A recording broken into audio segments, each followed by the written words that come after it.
En 1928, Carl Jung mena une expérience qu'il ne publia jamais entièrement. Ce n'était pas contraire à l'éthique. Ce n'était pas dangereux au sens traditionnel du terme. Elle fut réprimée parce que ce qu'il découvrit était trop inconfortable pour que l'establishment psychologique l'accepte.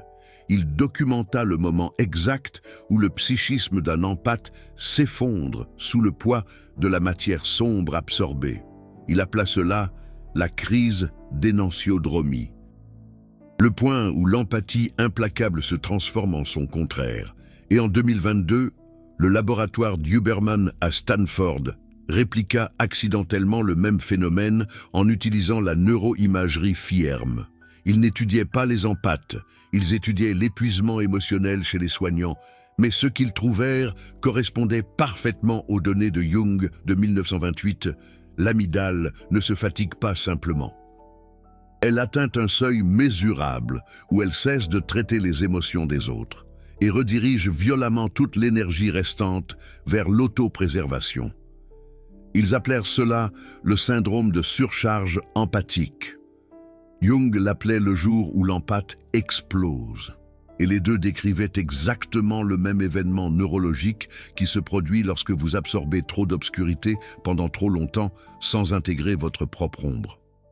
Si vous vous êtes déjà senti passer d'une compassion sans fin à un détachement complet soudain, ce n'est pas un changement de personnalité. C'est la neurologie qui se protège de la seule manière qu'elle connaisse. Vous devez comprendre quelque chose que l'industrie du bien-être ne vous dira jamais. L'empathie n'est pas illimitée. Ce n'est pas une vertu qui se développe à l'infini. C'est un processus neurobiologique avec des limites de capacité très spécifiques. Jung découvrit cela en 1928 lorsqu'il travaillait avec ce qu'il appelait les guérisseurs blessés, des thérapeutes qui absorbaient le traumatisme de leurs patients si profondément qu'ils commençaient à se fragmenter. Il remarqua un schéma. Environ 18 à 24 mois de travail empathique intensif sans intégration de l'ombre. Quelque chose se brisait, pas graduellement, soudainement, comme un effondrement structurel. Un jour, ils étaient la personne vers qui tout le monde se tournait pour obtenir du soutien. Le lendemain, ils ne pouvaient plus rien ressentir pour personne. Il documenta 23 cas, et dans chacun d'eux, le point de rupture suivait la même progression. Premièrement, l'hyper-responsabilité. Ils se sentaient responsables de l'état émotionnel de tout le monde. Ensuite, la dissolution des limites. Ils ne pouvaient plus dire où leurs émotions se terminaient et où celles des autres commençaient. Ensuite, un épuisement chronique que le sommeil ne réparait pas. Et enfin, l'explosion. Une inversion psychologique complète où la personne qui absorbait l'obscurité de tout le monde ne pouvait soudainement plus rien absorber du tout. Jung appela cela l'énantiodromie, le principe selon lequel tout se transforme éventuellement en son contraire lorsqu'il est poussé à l'extrême. Avance rapide, jusqu'en 2022, le laboratoire d'Huberman n'essayait pas de prouver Jung. Ils étudiaient l'épuisement professionnel chez les soignants. 340 infirmiers, thérapeutes, travailleurs sociaux. Ils ont effectué des scans feuilles IRM tous les 3 mois pendant 2 ans. Et ce qu'ils ont trouvé les a tellement choqués qu'ils ont gardé les données pendant 6 mois avant de les publier. Ils ont découvert que l'amygdale, le centre de traitement émotionnel du cerveau, a un point de rupture très spécifique. Il ne s'agit pas du nombre total d'heures de travail émotionnel. Il s'agit de la matière émotionnelle accumulée et non traitée. Les infirmiers qui rentraient chez eux et traitaient leur journée, qui avaient leur propre thérapie, qui reconnaissaient leurs propres réponses émotionnelles, leurs amygdales restaient fonctionnelles, fatiguées, oui, mais fonctionnelles. Mais les infirmiers qui étaient fiers d'être forts, d'être ceux qui ne craquent jamais, d'absorber la douleur de tout le monde sans traiter la leur. Leurs scanners cérébraux racontaient une histoire terrifiante. Vers le 18e mois, l'amygdale commençait à changer. Pas lentement, soudainement. Hyperactivation sur un scan, hypoactivation sur le suivant. Les chercheurs ont appelé cela un basculement neurologique, comme un disjoncteur qui se déclenche en cas de surcharge. et le changement de comportement était immédiat. Les infirmiers, qui avaient été profondément empathiques, devinrent cliniquement détachés du jour au lendemain. Ils décrivaient cela comme se réveiller un jour et réaliser qu'ils ne s'en souciaient plus. Et ils se sentaient coupables de ne plus s'en soucier. Mais la culpabilité ne ramenait pas l'empathie. Voici où cela devient encore plus troublant. L'étude d'Huberman a révélé que ce point de rupture est prévisible avec une précision de 89%. Ils ont développé ce qu'ils appellent l'indice de charge empathique. Il mesure 3 biomarqueurs: les schémas d'activation de l'amygdale pendant les tâches émotionnelles, la variabilité de la fréquence cardiaque au repos et la réponse de l'éveil au cortisol, et si les 3 atteignent des seuils spécifiques, la personne est susceptible à 89% de subir un effondrement empathique dans les 8 semaines. C'est la partie que l'étude a enfouie dans les documents supplémentaires. Parce que si l'épuisement empathique est aussi prévisible, cela signifie qu'il est évitable. Et la prévention exigerait de reconnaître quelque chose que les professions de soins ne veulent pas entendre: que les empathes ont besoin de travail sur l'ombre plus que quiconque. Parce que chaque fois que vous absorbez la douleur de quelqu'un sans traiter votre propre obscurité, vous n'êtes pas vertueux. Vous créez les conditions neurologiques de votre propre effondrement. Laissez-moi vous parler de Léa. Elle participe à l'étude de Stanford. Infirmière en oncologie pédiatrique, 15 ans, n'a jamais manqué un jour, ne s'est jamais plainte. Les parents la demandaient spécifiquement parce qu'elle était celle qui pouvait gérer l'impossible. Un enfant qui meurt, des parents qui craquent. Elle absorbait tout cela et restait d'une manière ou d'une autre fonctionnelle. Jusqu'au 19e mois de l'étude, elle est venue pour son scan de routine. Et les chercheurs ont immédiatement remarqué quelque chose d'anormal. L'activation de son amygdale était de 73% inférieure à sa base. Mais elle a déclaré se sentir bien, a dit qu'elle était juste fatiguée. Ils ont effectué un scan de suivi 2 semaines plus tard, diminution de 81%. Et cette fois, Léa a admis quelque chose. Elle a dit qu'elle avait cessé de pouvoir pleurer, pas seulement au travail, du tout. Elle regardait les moments les plus tristes, des moments qui avaient l'habitude de la détruire, et ne ressentait rien, une platitude émotionnelle complète. Et voici le détail qui a fait réaliser aux chercheurs qu'ils étaient en train d'observer la crise d'énantiodromie de Jung en temps réel. Léa a dit qu'elle avait commencé à avoir des pensées intrusives à propos de la démission. Pas des pensées normales de stress au travail, des envies violentes et soudaines de partir en plein milieu d'un service et de ne jamais revenir. La surcharge empathique ne la rendait pas plus empathique. Elle créait le contraire, une réponse immunitaire psychologique où son cerveau essayait de la protéger en désactivant la capacité même qui la définissait. Le laboratoire d'Huberman a fait appel à une analyste jungienne en tant que consultante. Ils ne l'ont pas rendu public, mais c'est dans les remerciements, si vous regardez de près, une protégée du docteur Marion Woodman. Et ce qu'elle leur a dit a changé toute l'interprétation de leurs données. Elle a dit que Léa ne subissait pas un épuisement professionnel, elle subissait une éruption de l'ombre. Pendant 15 ans, Léa avait absorbé l'obscurité, le deuil, la terreur, la rage, le désespoir, et elle n'avait jamais traité sa propre réponse d'ombre à cette obscurité. La partie d'elle qui en voulait aux parents, qui était en colère contre les enfants qui mouraient, qui voulait crier sur Dieu. Elle a tout réprimé parce que les bonnes infirmières ne ressentent pas ces choses. Et la suppression ne fait pas disparaître la matière sombre, elle s'accumule dans le corps, dans l'amygdale, dans le système nerveux, jusqu'à ce que le système ne puisse plus la contenir et qu'elle fasse éruption, pas en tant qu'ombre intégrée avec laquelle on peut travailler, mais en tant que fermeture psychologique complète. L'analyste jungien appelait ça la défense ultime de l'empathe. Quand vous ne pouvez plus traiter l'obscurité, la psyché éteint simplement la capacité de la ressentir. et vous devenez l'opposé de ce que vous étiez, pas par la croissance, mais par l'effondrement. C'est ce que la neuroscience d'Huberman a prouvé, ce que Carl Jung avait pressenti en 1928. L'empathie sans intégration de l'ombre est une bombe à retardement, et le déclencheur n'est pas une exposition accrue au trauma. Le déclencheur, c'est le temps. 18 à 24 mois à absorber l'obscurité des autres, sans traiter la vôtre. Créer les conditions neurologiques pour une inversion empathique. Les données d'Huberman l'ont montré, les études de cas de Carl Jung l'ont montré, et si vous êtes quelqu'un qui s'enorgueillit d'être le plus fort, celui qui accueille tout le monde, celui qui ne craque jamais, vous devez entendre ceci.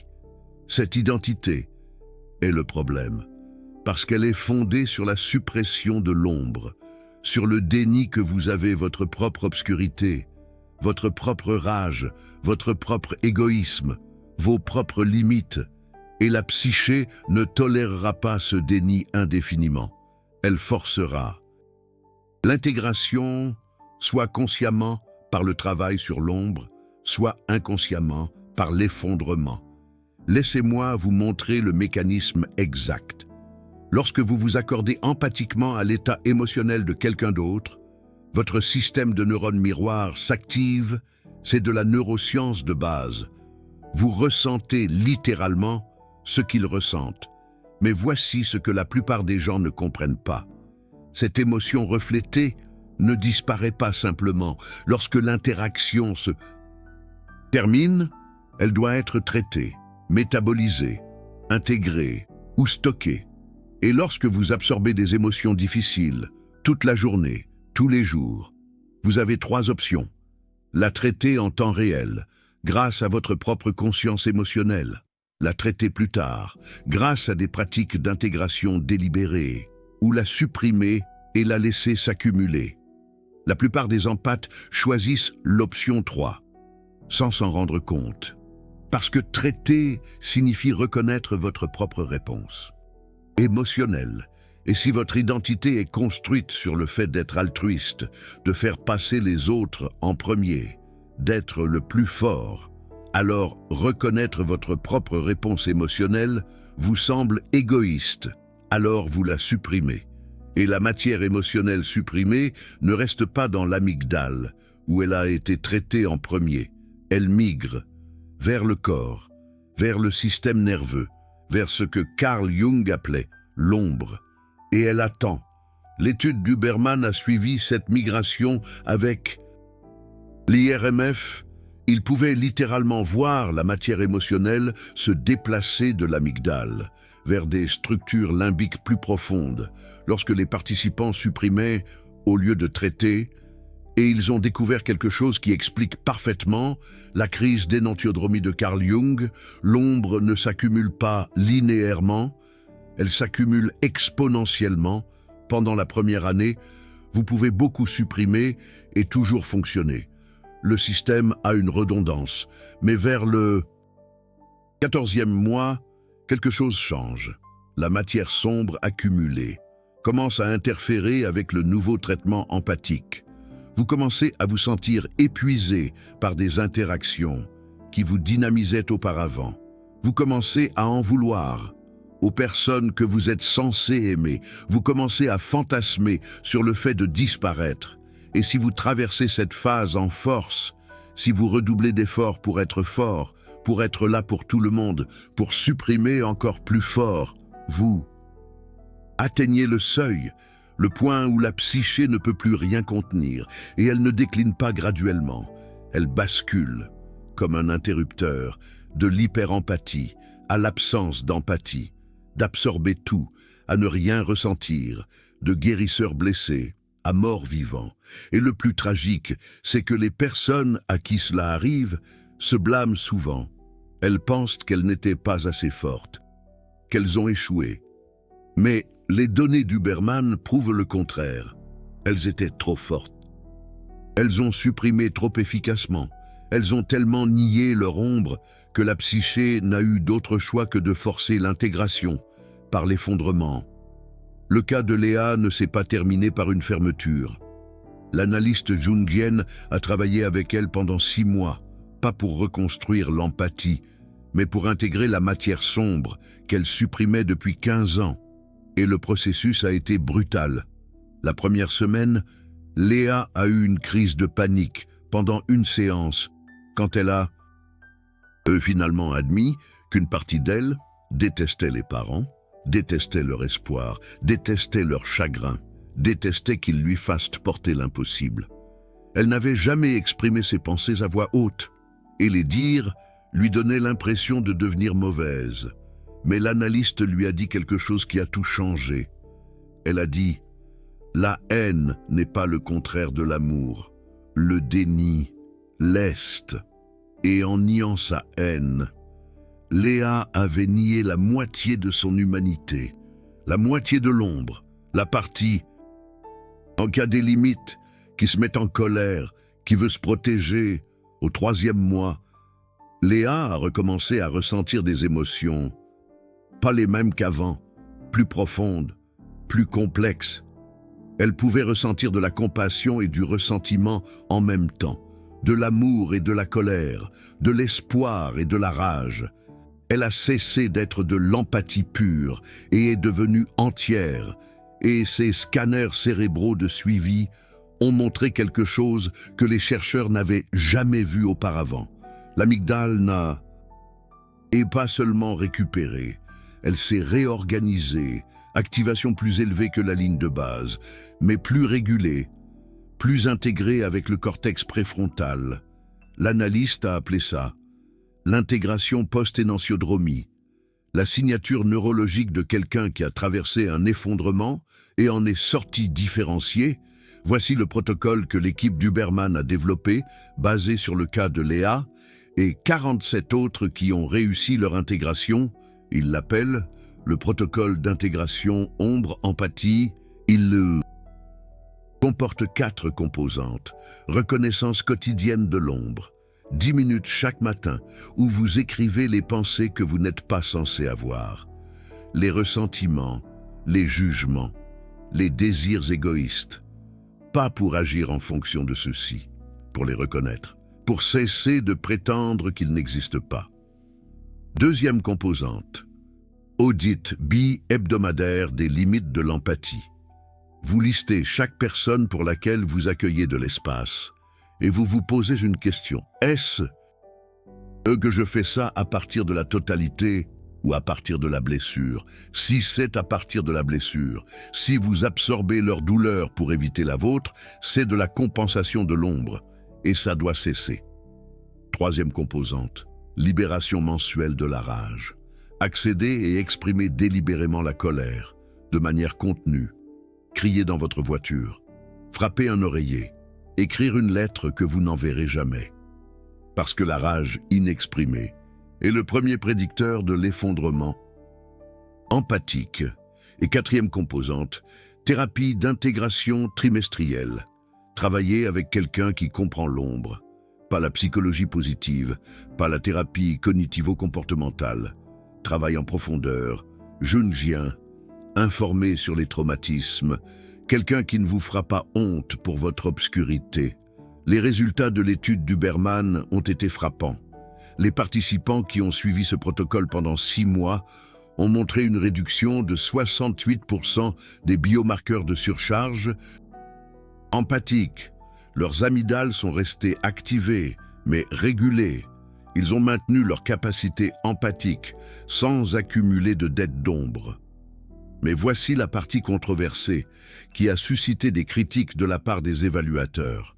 Le protocole n'augmente pas l'empathie, il la diminue. Les participants ont rapporté se sentir moins empathes qu'avant, mais plus efficaces, plus limités, plus durables. Ils ont arrêté d'absorber tout et ont commencé à choisir ce qu'ils voulaient retenir. Et d'un point de vue jungien, ce n'est pas une perte d'empathie, c'est une différenciation, savoir où vous vous arrêtez et où les autres commencent, ce qui est la seule façon pour que l'empathie reste fonctionnelle à long terme. L'empathie indifférenciée n'est qu'une fusion, et la fusion finit toujours en crise d'énonciodromie, L'explosion, l'effondrement, le jour où l'empate devient de pierre. Il y a un cas dans les notes originales de Jung de 1928 que l'équipe de Huberman a trouvé particulièrement pertinent. Un thérapeute nommé Frédéric, la quarantaine, exerçant à Vienne, connu pour sa capacité à contenir même les patients les plus perturbés, psychotiques, suicidaires, criminels. Il ne refusait jamais personne, ne refusait jamais les cas difficiles, et tout le monde s'émerveillait de sa capacité, jusqu'en 1926, au 22e mois de ce que Jung suivait. Frédéric est venu en séance et a dit à Jung qu'il avait fait un rêve. Il était dans son bureau. Patient après patient entrait, et il écoutait, mais il réalisa qu'il ne pouvait pas les entendre. Leur bouche bougeait, mais aucun son ne sortait. Et il ressentit un soulagement, un profond soulagement. Jung a immédiatement reconnu cela comme une pré-énantiodromie, la psyché répétant l'effondrement avant qu'il n'arrive. Il dit à Frédéric d'arrêter immédiatement de voir des patients, de prendre 3 mois, de ne rien faire d'autre que de travailler sur son ombre. Mais Frédéric refusa. Il dit qu'il avait une responsabilité, que les gens dépendaient de lui, qu'il ne pouvait pas simplement les abandonner. Les notes de Jung, 2 mois plus tard, sont glaçantes. Frédéric a eu une dépression complète pendant une séance avec un patient. Il a commencé à hurler, à jeter le patient dehors. S'est enfermé dans son bureau pendant 3 jours. Lorsque ses collègues ont finalement réussi à entrer, il était catatonique. Il a fallu 8 mois d'institutionnalisation avant qu'il ne puisse à nouveau fonctionner. Et il n'a jamais plus exercé la thérapie. L'empathie n'est pas revenue. Jung a écrit dans les marges. C'est ce qui arrive quand le guérisseur blessé refuse de reconnaître la blessure. Avance rapide jusqu'en 2022. L'équipe d'Huberman a fait des scans de suivi sur les participants qui ont refusé le protocole d'intégration ombre-empathie. Ils voulaient tout de voir si le cerveau pouvait se remettre d'un effondrement empathique sans intervention. 73 participants ont refusé le protocole. Ils ont dit qu'ils n'en avaient pas besoin, qu'ils pouvaient gérer ça. 89% ont connu un arrêt empathique complet dans les 14 mois. Et les scanners cérébraux de ceux qui ont subi un arrêt sans intégration ont montré des changements permanents. Pas seulement une hypoactivation temporaire, des changements structurels, une réduction du volume de matière grise dans le cortex singulaire antérieur qui traite l'empathie, une diminution de la connectivité entre l'amygdale et le cortex préfrontal. En gros, le cerveau s'est réorganisé pour se protéger en réduisant de façon permanente la capacité empathique. Et ces changements ne se sont pas inversés même 2 ans plus tard. Les chercheurs ont appelé cela la neuroplasticité défensive. Le cerveau s'adaptant à un dépassement chronique en construisant des murs. Et bien que ces murs empêchent d'autres effondrements, ils empêchent également une connexion profonde. Vous devenez fonctionnel, mais vide, ce dont Jung avait mis en garde en 1928. Il a dit que la plus grande tragédie n'est pas l'empathe qui explose. C'est l'empathe qui réussit à supprimer l'explosion et passe le reste de sa vie émotionnellement mort. Maintenant, voici ce qui est vraiment troublant dans cette recherche. L'industrie pharmaceutique est au courant de la surcharge empathique. Ils le savent depuis les années 1990. Mais au lieu de s'attaquer à la cause profonde, au lieu d'enseigner l'intégration de l'ombre, ils ont créé un marché. Des antidépresseurs pour les soignants, des anxiolytiques pour les thérapeutes, des somnifères pour les infirmières, des milliards de dollars dépensés pour traiter les symptômes de l'effondrement empathique, tout en ignorant complètement le mécanisme. Et ce n'est pas de l'ignorance. Le mécanisme est juste là, dans le travail de Jung de 1928, c'est la suppression, et l'étude d'Huberman de 2022 l'a confirmé neurologiquement. Mais l'intégration de l'ombre ne crée pas de revenus récurrents. Les médicaments. Si, alors la recherche est publiée dans des revues obscures. Les protocoles sont enfouis dans des documents supplémentaires. Et les empathes continuent de s'effondrer selon un cycle prévisible de 18 à 24 mois. pensant que c'est de leur faute, ne sachant jamais que Jung a cartographié cette progression exacte il y a 95 ans. Et si vous regardez ça et que vous vous reconnaissez dans ce schéma, vous devez comprendre que vous n'êtes pas cassé. Vous vivez un phénomène psychologique et neurologique bien documenté qui a été délibérément obscurci, parce que le soigner ne sert pas les intérêts de l'industrie. Permettez-moi de décomposer en détail le protocole d'intégration ombre-empathie complet, parce que ce n'est pas théorique. C'est le processus exact qui a empêché l'effondrement chez 68% des participants à risque dans l'étude de Huberman. La composante numéro 1 est la reconnaissance quotidienne de l'ombre, chaque matin. 10 minutes, vous vous asseyez avec un journal et vous écrivez 3 questions. Qu'est-ce que je ressens que je ne suis pas censé ressentir? Qu'est-ce que je veux que je ne suis pas censé vouloir? Qu'est-ce que je ressens que je ne suis pas censé ressentir? Et vous écrivez sans filtrer, sans juger, sans essayer d'être une bonne personne, juste une honnêteté radicale sur la matière sombre que vous portez. Le but n'est pas d'agir en fonction de ces sentiments. Le but est d'arrêter de prétendre qu'ils n'existent pas, parce que chaque pensée d'ombre que vous supprimez s'ajoute à l'accumulation, et la reconnaissance empêche l'accumulation. Le cerveau n'a pas besoin de stocker ce qui a été consciemment reconnu. Il ne stocke que ce qui est nié. La composante numéro 2 est l'audit bi-hebdomadaire des limites de l'empathie. Toutes les 2 semaines, vous faites une liste de chaque personne pour qui vous maintenez actuellement un espace, de chaque fardeau émotionnel que vous portez et qui ne vous appartient pas, et pour chacun d'eux, vous posez la question jungienne. Est-ce que je fais ça à partir d'un état entier ou à partir d'une blessure? À partir d'un état entier signifie que vous choisissez d'aider à partir d'un trop-plein, pas d'un épuisement. Vous avez la capacité. Vous avez traité vos propres problèmes. Vous donnez à partir d'un excédent. À partir d'une blessure signifie que vous aidez pour éviter votre propre douleur, pour vous sentir digne, pour prouver que vous êtes bon, pour échapper à votre ombre. Et voici la dure vérité.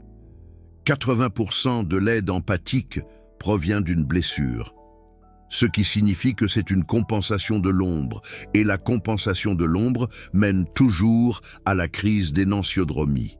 L'audit ne consiste pas à arrêter toute aide. Il s'agit d'arrêter l'aide qui vous blesse secrètement. Et oui, cela signifie dire non aux gens, ce qui ressemble à un meurtre lorsque votre identité est construite sur le fait de dire oui. Mais l'alternative est l'effondrement. Et l'effondrement signifie dire non à tout le monde pour toujours. La composante numéro 3 est la libération mensuelle de la rage. C'est celle qui met les gens mal à l'aise, parce que la rage n'est pas spirituelle. La rage n'est pas évoluée. La rage n'est pas ce que ressentent les guérisseurs. Sauf qu'ils la ressentent. Ils la suppriment juste. Et la rage supprimée est de l'essence sur le feu de la surcharge empathique. L'étude d'Huberman a constaté que les participants ayant les niveaux les plus élevés de colère refoulée avaient une progression vers l'effondrement 3 fois plus rapide. Parce que la colère est l'émotion qui crée des limites.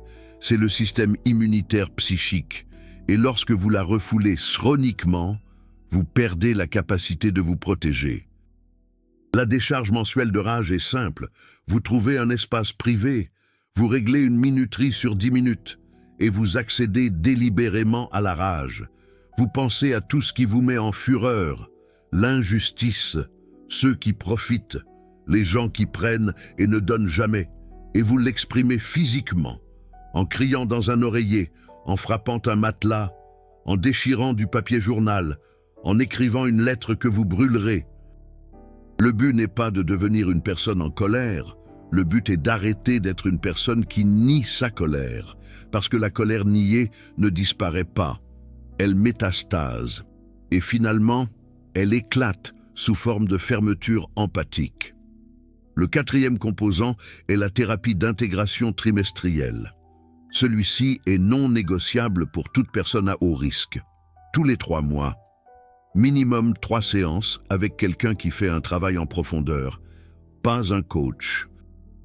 Pas un consultant en bien-être, un thérapeute ou un analyste formé à l'intégration de l'ombre, jungien, psychodynamique, systèmes familiaux internes, quelqu'un qui ne contournera pas votre obscurité avec des affirmations positives. Parce que voici ce que l'étude d'Huberman a prouvé, vous ne pouvez pas intégrer votre ombre seul. L'ombre, par définition, est ce que vous ne pouvez pas voir chez vous. Vous avez besoin d'un guide qualifié pour vous montrer ce que vous niez, pour faire de la place aux parties de vous que vous avez exilées, pour vous aider à métaboliser le matériel émotionnel qui s'est accumulé.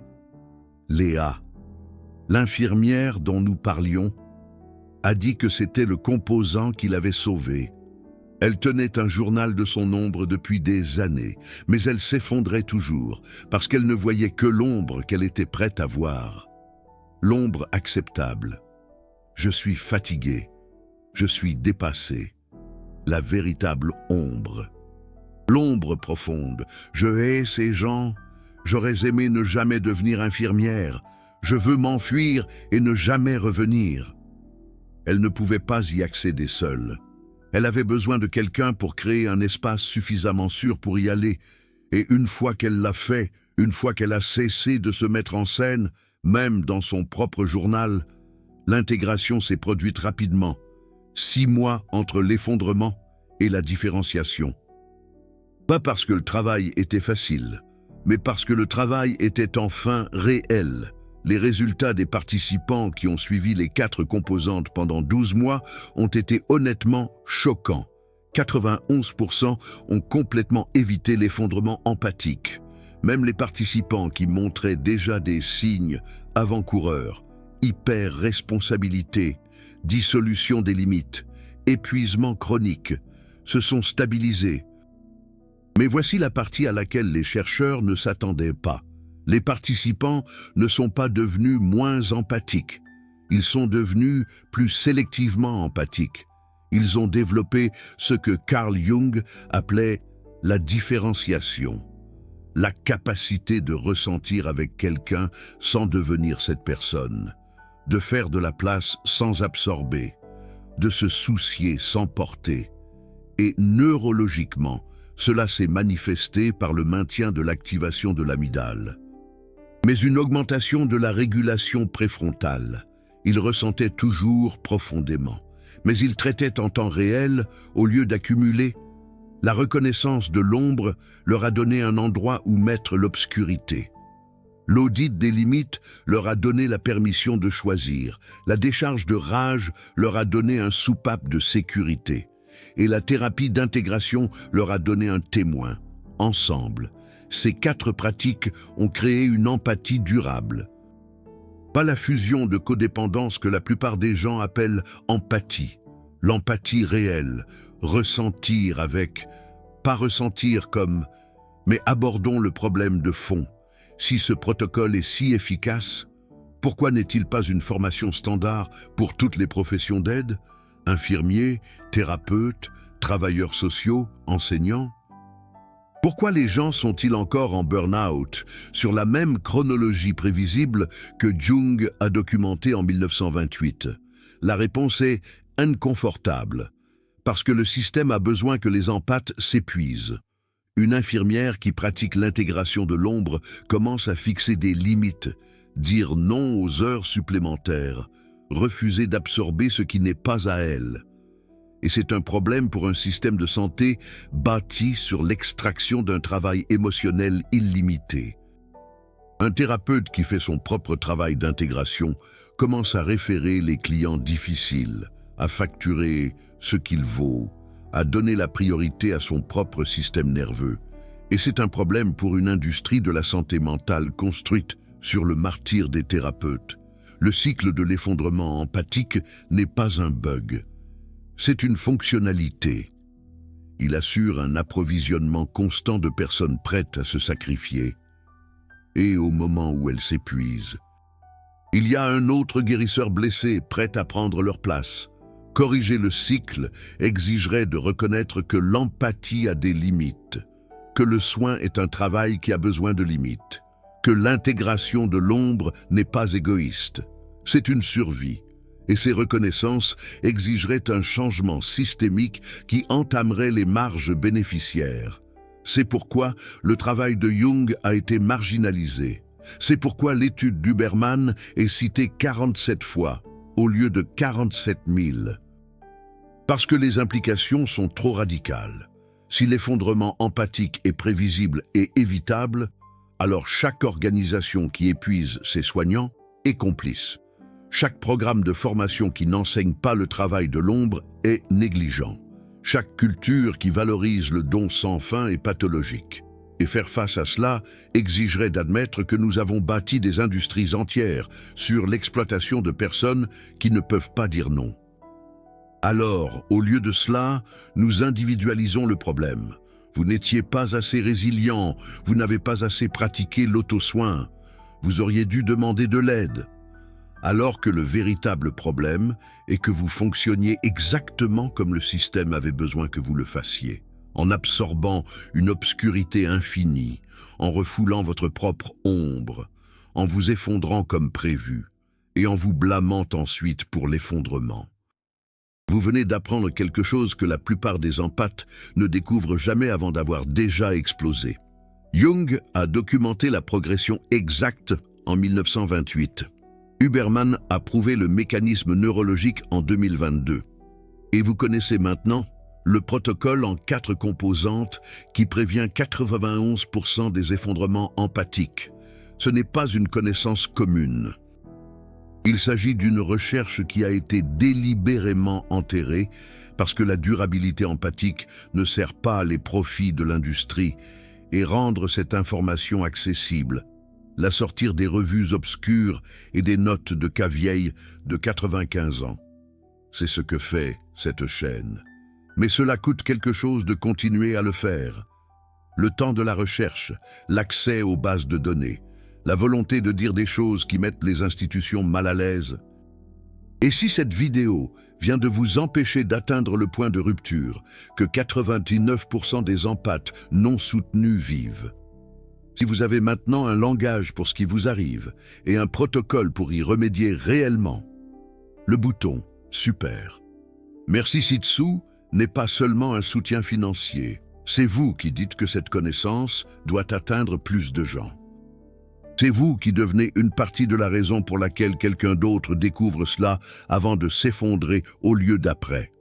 Parce que chaque explosion empathique qui se produit par ignorance alors que le protocole de prévention existe est une tragédie dont nous sommes complices. Donc si cela vous a touché, si vous vous êtes reconnu dans l'histoire de Léa ou l'avertissement de Friedrich, et que vous allez mettre en œuvre le protocole dès aujourd'hui, envisagez de laisser un super merci, pas comme une gratitude envers moi, mais comme un investissement dans le prochain empathe qui a besoin d'entendre cela avant qu'il ne soit trop tard. Permettez-moi de vous donner le calendrier de mise en œuvre exact, parce que connaître le protocole et réellement le suivre, ce sont deux choses différentes. La première semaine, commencez uniquement avec le premier composant, la reconnaissance quotidienne de l'ombre, 10 minutes chaque matin. 3 questions, ressentiment, désir, sentiment interdit. Écrivez sans vous relire. Au début, cela semble dangereux, comme si vous deveniez une mauvaise personne. Ce n'est pas le cas. Vous devenez une personne honnête. La deuxième semaine, ajoutez le 3e composant, la libération mensuelle de la rage. Sauf que vous le faites chaque semaine pendant le 1er mois pour éliminer l'arriéré. 10 minutes de colère délibérément suscitée. Expression physique. Espace confiné, cela semble ridicule.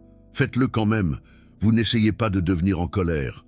Vous essayez d'arrêter de stocker la colère dans votre système nerveux. La 4e semaine, faites votre premier audit des limites.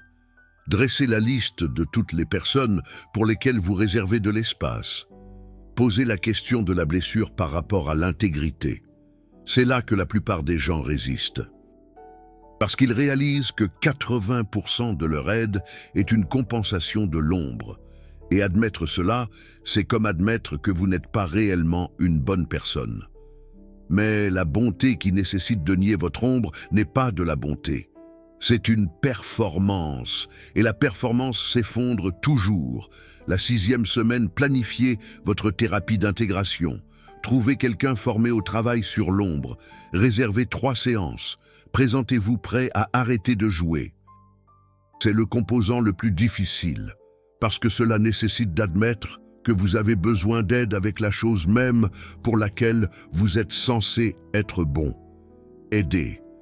Mais les guérisseurs qui refusent l'aide sont ceux qui finissent comme Friedrich, catatoniques. Fini, terminé. Au 3e mois, vous remarquerez quelque chose d'étrange. Vous commencerez à moins vous soucier des choses. Pas d'une manière déprimée, d'une manière limitée. Les choses qui vous dévastaient auparavant vous sembleront gérables. Les personnes qui vous drainaient auparavant vous sembleront moins importantes et vous vous sentirez coupable à ce sujet, comme si vous perdiez votre empathie. Ce n'est pas le cas. Vous perdez votre codépendance, votre fusion, votre compensation de l'ombre, et ce qui émerge à sa place, c'est l'empathie différenciée, celle qui peut durer des décennies au lieu de quelques mois. Au 6e mois, si vous avez été cohérent avec les 4 composants, votre système nerveux se sera réorganisé. Pas de façon spectaculaire, subtilement. Vous dormirez mieux, vous récupérerez plus vite, vous vous sentirez moins chroniquement épuisé. Et surtout, vous remarquerez que vous pouvez maintenir l'espace sans absorber, ressentir avec sans devenir, prendre soin sans porter. C'est à quoi ressemble l'intégration. Pas au détachement, pas à l'engourdissement. Présence avec des limites, connexion avec différenciation, empathie sans explosion. Au 12e mois, vous serez un type d'empathe complètement différent. Pas parce que vous avez changé votre nature, parce que vous avez cessé de nier la moitié de celle-ci, la moitié sombre, la moitié égoïste, la moitié limitée. Et paradoxalement, accepter vos limites vous rend plus efficace, pas moins, parce que vous ne fuyez plus d'énergie par la suppression. Vous n'accumulez plus de ténèbres qui finiront par exploser. Vous traitez en temps réel, ce qui signifie que vous pouvez vous présenter de manière cohérente, pendant des années, pendant des décennies, sans le cycle d'effondrement de 18 à 24 mois que Jung a documenté et que Huberman a prouvé. C'est la promesse de l'intégration. Pas une empathie infinie, une empathie durable, pas le martyre, la maîtrise, pas l'explosion, l'évolution. Il y a un dernier cas que je dois vous raconter. Il ne figure pas dans l'étude publiée par Huberman. Il se trouve dans ses notes personnelles qu'un collègue a divulguées. Une participante qui a subi un effondrement empathique complet, a refusé le protocole d'intégration, a dit que c'était trop difficile, trop chronophage, trop égoïste, a passé 2 ans en arrêt complet, pas d'empathie, pas de connexion, fonctionnellement déprimée. Et puis quelque chose s'est produit. Elle a fait un rêve, elle se noyait, et au lieu que quelqu'un la sauve, elle s'est sauvée elle-même, a nagé jusqu'au rivage. Et quand elle s'est réveillée, quelque chose avait changé. Elle a commencé le protocole, pas parce que quelqu'un l'y a forcé, parce qu'elle a finalement compris que l'abandon de soi, déguisé en empathie, n'est pas une vertu, c'est de la violence, contre soi-même. Et elle a fait les 4 composantes, travail quotidien sur l'ombre. Limite bi-hebdomadaire, rage mensuelle, thérapie trimestrielle, pendant 18 mois, et son empathie est revenue, différente, limitée, intégrée. Elle a décrit cela comme le sentiment qu'elle pouvait enfin respirer tout en prenant soin. Avant, prendre soin signifiait suffoquer, absorber jusqu'à ce qu'elle se noie. Maintenant, prendre soin signifiait choisir, présence sans fusion. Et lorsque l'équipe d'Huberman a scanné son cerveau au 18e mois, elle a constaté quelque chose de remarquable. Pas seulement la guérison, la réorganisation. Son amygdale était plus active que jamais, mais elle était connectée au cortex préfrontal, au cortex singulaire antérieur, à l'insula. Tout le réseau d'empathie était en ligne et intégré. Ils ont appelé cela une croissance post-traumatique au niveau neurologique. Carl Jung aurait appelé cela l'individuation. Le voyage de l'empathie inconsciente qui vous détruit à l'empathie consciente qui vous différencie. C'est ce qui est possible lorsque vous arrêtez de fuir votre ombre et que vous commencez à l'intégrer. Lorsque vous cessez de croire que l'empathie signifie une absorption illimitée et que vous commencez à comprendre que l'empathie nécessite des limites impitoyables. Lorsque vous cessez de jouer à la bonté et que vous commencez à devenir entier. Carl Jung l'a vu en 1928. Huberman l'a prouvé en 2022 et vous pouvez le choisir aujourd'hui. Le protocole est clair, le calendrier est défini. Le résultat est documenté. Taux de prévention de 91% pour l'effondrement empathique. Pas par la suppression, par l'intégration. La seule question qui reste est de savoir si vous le ferez avant d'exploser ou après, parce que l'explosion arrive. Les données de Carl Jung et les neurosciences du Huberman le garantissent toutes les deux. La seule variable est de savoir si vous la verrez venir et si vous vous intégrerez, ou si vous nierez jusqu'à ce que vous vous effondriez et que vous passiez des années à essayer de vous remettre de la neuroplasticité défensive. L'archétype du guérisseur blessé existe pour une raison. Pas pour glorifier la souffrance, mais pour vous avertir que guérir les autres sans vous guérir vous-même est le chemin le plus rapide pour devenir ce que vous essayez de guérir. Choisissez différemment. Une dernière chose, commentez ci-dessous. Équipe surcharge, si vous avez déjà atteint le point de rupture empathique et que vous essayez de revenir. Ou équipe absorption, si vous reconnaissez les premiers signes avant-coureurs, mais que vous tenez encore le coup, parce que la première étape de l'intégration est l'honnêteté. Et l'honnêteté commence par admettre où vous êtes réellement, pas où vous êtes censé être, où vous êtes, maintenant. Avec toute l'ombre, tout le ressentiment, toutes les limites que vous n'êtes pas censé avoir. Cet aveu, ce simple acte d'honnêteté publique, c'est déjà du travail sur l'ombre, c'est déjà de l'intégration. Et cela pourrait être le début de la différenciation qui vous sauve de l'explosion qui a détruit Friedrich, qui a presque détruit Léa, et qui attend chaque empathe qui refuse de reconnaître qu'il a lui aussi une ombre qui a besoin de lumière.